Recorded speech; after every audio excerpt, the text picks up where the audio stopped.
کافی عرصہ پہلے دہلی ایک خاموش شہر تھا اور یہاں گھوڑے بھی بگیاں بھی سڑکوں پر بھاگتی نظر آتی تھی اور کاریں بہت کم نظر آتی تھی۔ تب دہلی میں ایک عمر رسیدہ خاتون رہتی تھی جس کا نام بانو بیگم تھا۔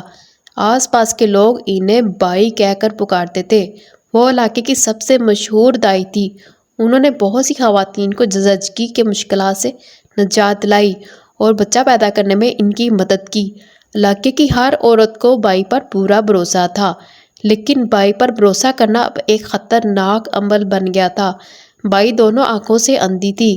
اپنی 38ویں برتھ ڈے کے بعد اچانک بائی کو معلوم ہوا کہ اس کی نظر اب کام کرنا چھوڑ چکی ہے۔ اس دن اس کی بہن کی ڈیلیوری کا دن تھا۔ بائی کو بصارت کھو دینے پر بہت دکھ تھا۔ بائی کو اپنی بہن کے کمرے میں لے جایا گیا تاکہ اس کی بہن کو پریشانی نہ ہو۔ بائی نے اپنی بہن کے بچے کی پیدائش میں ہر ممکن مدد کی اور پیدائش کا عمل بغیر کسی مسئلہ کے تمام ہوا۔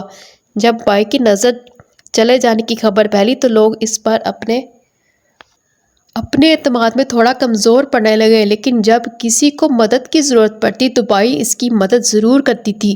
کئی سال گزر گئے اور بائی کی عمر بھی ڈھلتی گئی۔ اب نظر کی کمزوری سے بائی کی مشکلات بڑھنے لگی۔ جب بائی کی عمر 66 سال ہوئی تو ایک رات دروازے پر دستک ہوئی۔ ہر کوئی سو رہا تھا اور صرف بائی کی اسسٹنٹ بیدار تھی۔ اس نے اٹھ کر دروازہ کھولا اور سامنے ایک بڑے قد کے مرد کو کھڑے پایا۔ اس نے اپنا جسم اور چہرہ ایک چادر میں چھپا رکھا تھا، اس لیے سنجیدہ آواز میں کہا کہ مجھے بائی سے ملنا ہے۔ ایک ایمرجنسی ہے، ہمیں بائی کی مدد کی ضرورت ہے۔ اس کی اسسٹنٹ نے اس شخص سے گھبرا کر جلدی سے بائی کو جگانے کے لیے کہا۔ بائی کبھی بھی کسی کی مدد سے انکار نہیں کرتی تھی۔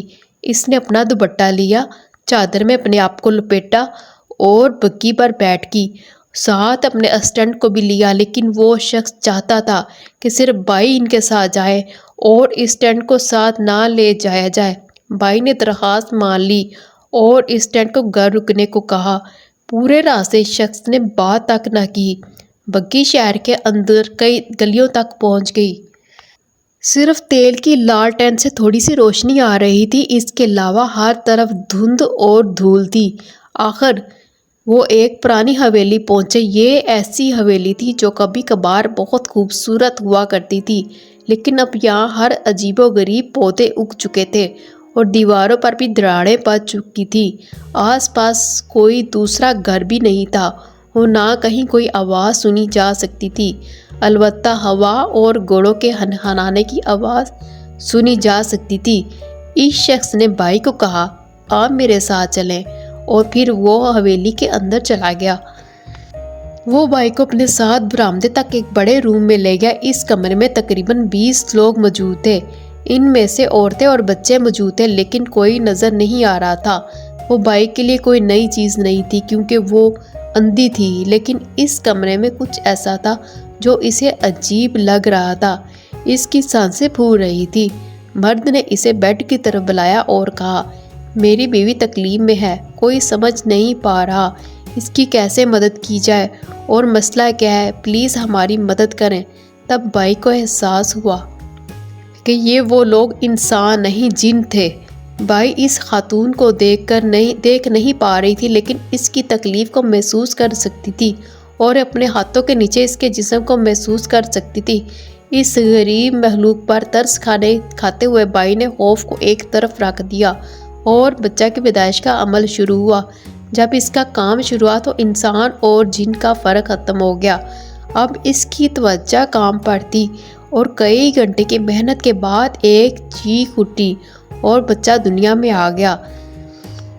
جن نے بائی کا شکریہ ادا کیا، لیکن بائی اس کمرے میں گھٹن محسوس کرتے ہوئے بے ہوش ہونے لگی۔ اس نے مرد کو درخواست دی کہ اسے واپس اپنے گھر پہنچا دیا جائے کیونکہ کام تو مکمل ہو چکا ہے۔